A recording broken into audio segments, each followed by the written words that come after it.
Nós está voor de Vuilenstekenstraat 23. Caminda com tem hora de tarde, já luna tarde, caso aqui e laga 3 para 4 famílias sem nan casa caminha na bedroom.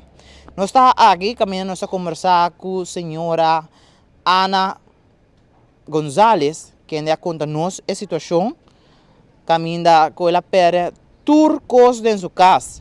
Para via com muita maldade na área aqui, acende monte, casa abandonado, com monte dentro na candela, e com consequência, essa aqui a pega o apartamento, com consequência, não apera na cama, na colchão e muitas coisas mais. A candela está pega na trailer para trás, passa a candela, então passa nosso apartamento, não? Nós estamos surpreendidos e que como assim a candela está bem ligeira, não podia nos chance na saca, a única coisa é sacar meu papel, ainda me falta pertenência para tour, nos costas, tour artículo no material, tour me perde, nos queda sem panha, sem material, sem cama, tour nos perde, nos pertenência. Esse ainda está roupa duro, roupa triste, para nós nunca me imagino que vai passar assim, na costa leu assim, uma desgraça assim. Esta roupa triste, roupa duro para mim, e me quedo sem nada. Se qualquer coisa, depende de coração, se tem gente, tem coração, pode ajudar-nos com qualquer coisa. Fan, colchão, mientras tanto, nós estamos em outro lugar, assim, não.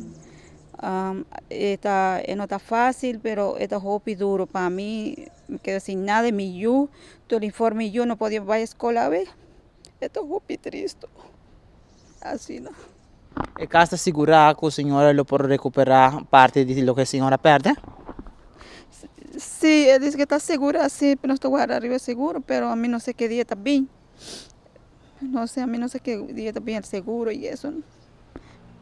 E o que é dono de casa me sabe a senhora para o que te daño que casa recebi?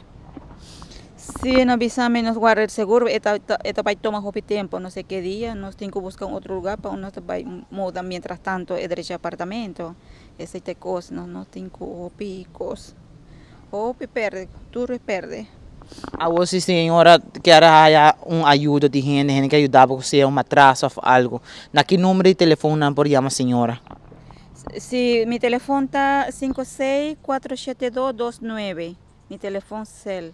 Si cualquier gente tiene corazón para ayudarnos, entonces ese es mi teléfono. Se pide mucho corazón, que sigue pone más de corazón, más de Dios. Ese me pide, si es posible, así no para ayudarnos.